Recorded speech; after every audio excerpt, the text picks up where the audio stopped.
Assalamualaikum warahmatullahi wabarakatuh.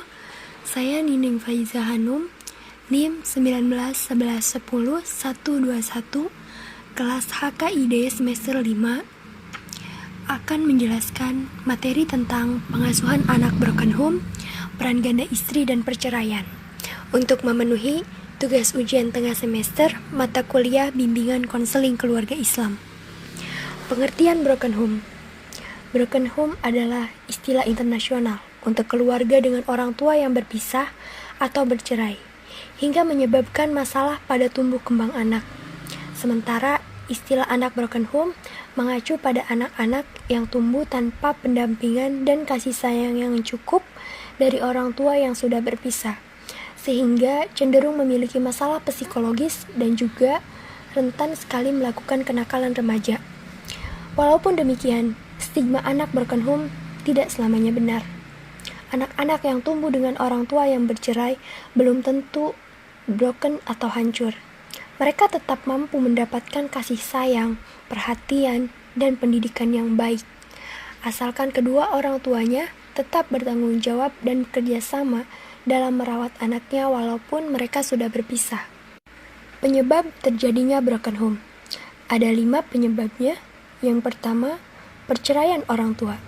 Perceraian orang tua ini menjadi alasan yang utama broken home, karena anak-anak hanya akan tinggal dengan salah satu orang tua saja, dan ketidakhadiran satu sosok orang tua lainnya ini akan menyebabkan disfungsi keluarga secara emosional bagi anak. Belum lagi bila ditambah dengan faktor-faktor lain yang terjadi, misalnya keributan di dalam rumah, pertengkaran, masalah seksual, masalah ekonomi, dan lain-lain, yang akan sangat menyakitkan bila si anak menyaksikannya secara langsung. Penyebab yang kedua ialah kematian salah seorang dari orang tua, baik ayah ataupun ibunya meninggal dunia. Sang anak akan merasakan kehilangan dan masalah psikologis yang sulit sekali dijelaskan. Bila anak tersebut masih sangat kecil, kehilangan sosok seorang ibu atau ayah akan berefek pada perkembangan dan pertumbuhannya hingga ia beranjak dewasa kelak. Penyebab yang ketiga, kesalahpahaman antar anggota keluarga. Bagaimanapun, setiap keluarga pasti memiliki masalahnya masing-masing. Sangat baik bila diselesaikan secara kekeluargaan. Namun, seringkali kesalahpahaman antar anggota keluarga bisa menciptakan perdebatan yang hebat, amarah, disfungsi keluarga, bahkan hingga hubungannya yang tidak sehat di dalam rumah, hingga salah satunya memutuskan untuk pergi. Yang keempat, penyebabnya ialah salah aturan dari orang tua yang gagal mendidik anaknya atau mendidik anak dengan cara yang kurang tepat. Ini dapat menyebabkan masalah disfungsi keluarga. Anak-anak mungkin tidak memiliki hubungan yang hangat dengan orang tua dan menyebabkan masalah emosional di antara semua pihak. Penyebab yang kelima ialah adanya pengaruh dari luar atau pihak ketiga yang mencoba untuk mengatur orang tua dalam mengurus keluarganya. Maka sistem keluarga bisa saja menjadi rusak. Misalnya, orang tua yang terlalu menuntut anak karena pengaruh dari tetangga yang akan membuat anak merasa hidupnya menderita atau tertekan. Dampak psikologis broken home bagi anak. Yang pertama, sulit bergaul. Ketika ada anak yang mengalami broken home, maka ia akan merasa malu dan tidak percaya diri. Anak-anak tersebut seringkali menyendiri dari pergaulan karena merasa rendah diri, kurangnya perhatian, dan tidak ada waktu yang untuk dihabiskan dengan keluarga. Tidak memiliki cerita mengenai keluarga merupakan salah satu dampak psikologis. Dampak yang kedua ialah dangkalnya iman. Dampak terbesar dari broken home adalah iman yang lemah. Psikolog agama menyebutkan bahwa orang tua merupakan faktor penentu pertama apakah iman anak baik atau buruknya. Sehingga kebanyakan anak yang broken home mempunyai dampak yang buruk dari segi agama, bahkan seringkali jauh dari agama. Dampak yang ketiga, wujud rasa sayang yang sedikit. Broken home nyatanya menjadikan seorang anak tidak terpenuhi haknya sebagai seseorang yang menerima rasa sayang dan cinta dari orang lain, khususnya orang tua. Kebutuhan pokok seperti diperhatikan dan disayang tidak mereka dapatkan. Dan hal ini yang sering kali membuat anak-anak broken home merasa kekurangan kasih sayang yang akhirnya menimbulkan sikap yang brutal. Dampak psikologis yang keempat ialah gangguan mental. Kebanyakan anak-anak yang broken home yang berasal dari orang tua yang bercerai mengalami mental yang sangat down. Dan dampak psikologis yang kelima ialah benci pada orang tuanya. Misalnya, adanya pihak ketiga di antara kedua orang tuanya. Contoh, sang ayah berselingkuh yang akhirnya menimbulkan perceraian antara orang tuanya. Maka akan timbul rasa benci kepada sang ayah karena sudah menyebabkan perceraian dan menimbulkan perpecahan di dalam keluarga. Dampak sosial. Masalah sosial mungkin menyebabkan beberapa anak menjadi pendiam, tidak mau bersosialisasi dan menutup diri. Anak broken home lainnya mungkin menjadi cukup nakal untuk menarik perhatian di sekolah atau menarik perhatian orang tuanya. Pencegahan broken home. Yang pertama, mengajak anak untuk mendekatkan diri dengan Tuhan. Yang kedua, melakukan CO parenting.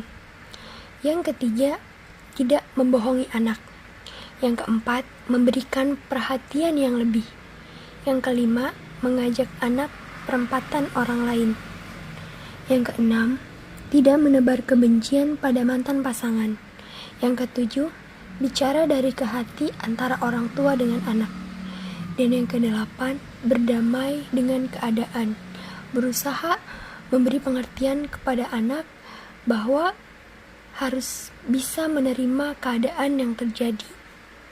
Layanan konseling individual dalam mengatasi anak broken home akibat dari perceraian. Sudah banyak layanan konseling individual yang diterapkan di berbagai lembaga pendidikan.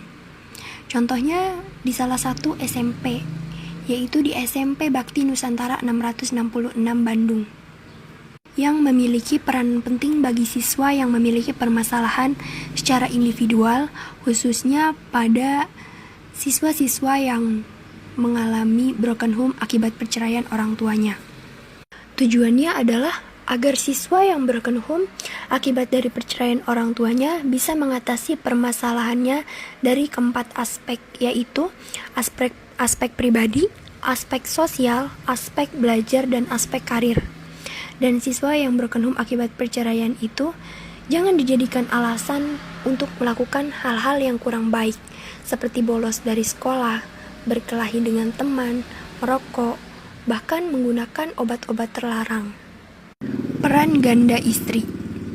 Peran ganda merupakan dua peran yang dijalankan oleh seseorang saja dalam menjalankan suatu tugas yang memang sudah menjadi hal yang dikerjakannya. Dan juga salah satu peran itu telah menjadi kodrat yang memang telah melekat dari dahulu pada diri dan tanggung jawab seorang ibu di dalam sebuah keluarga.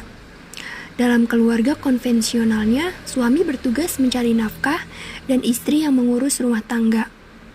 Tetapi kini dengan tumbuhnya kesempatan bagi wanita bersuami untuk bekerja, pada pola kekeluargaan segera berubah dan muncul apa yang disebut sebagai dualisme karir. Dualisme atau persamaan karir terjadi bila suami maupun istri sama-sama bekerja dan mengurus rumah tangga secara bersama pula. Di dalam hubungannya dengan posisi masing-masing, setiap pasangan suami istri memiliki cara yang berbeda-beda di dalam mengatur peranannya dalam pekerjaan dan rumah tangga.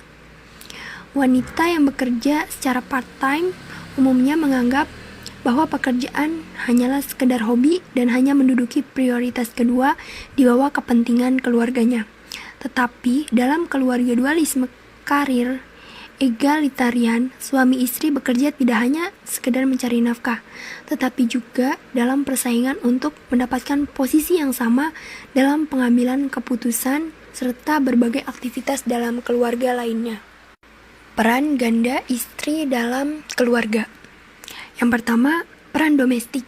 Dalam peran ini, wanita harus memainkan perannya sebagai kekasih, suami, tetapi hendaklah dalam situasi tertentu sebagai pelindung, sahabat, dan ibu, melayani jiwa dan perasaan suami dan melayani kebutuhan lahir suami.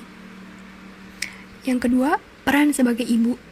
Dalam peran ini wanita sangatlah berat, karena tugas wanita mendidik anak bukanlah merupakan pekerjaan sambilan, tetapi amanah dari Tuhan. Karena keberhasilan ibu dalam mendidik anak bukan karena tercapainya titel yang tinggi, tetapi keberhasilan yang hakiki adalah keberhasilannya anak dalam mendapatkan keberhasilan dunia dan akhirat. Yang ketiga, peran dalam ekonomi. Yang keempat, peran dalam anggota keluarga. Dalam Islam, kedudukan perempuan dalam keluarga sangat mulia dan terhormat. Oleh karena itu, perempuan harus sangat dihormati dan dihargai. Perceraian ialah berakhirnya suatu pernikahan yang dimana terputusnya hubungan antara suami istri disebabkan oleh kegagalan suami atau istri dalam menjalankan obligasi perannya masing-masing. Penyebab perceraian. Terdapat beberapa faktor utama yang biasanya menjadi penyebab perceraian, yaitu faktor ketidakharmonisan, tidak ada tanggung jawab, faktor ekonomi, faktor moral, dampak psikologis terhadap anak. Yang pertama, rasa tidak aman atau insecurity. Yang kedua, perasaan sedih yang mendalam karena kedua orang tuanya harus berpisah. Yang ketiga, rasa kesepian. Yang keempat, marah. Yang kelima, merasa tidak diinginkan ataupun ditolak orang tuanya yang sudah pergi. Yang keenam, merasa kehilangan. Dan yang ketujuh, menyendiri dan menyalahkan diri sendiri yang menyebabkan perceraian dari kedua orang tuanya itu terjadi. Terima kasih, sekian yang dapat saya sampaikan.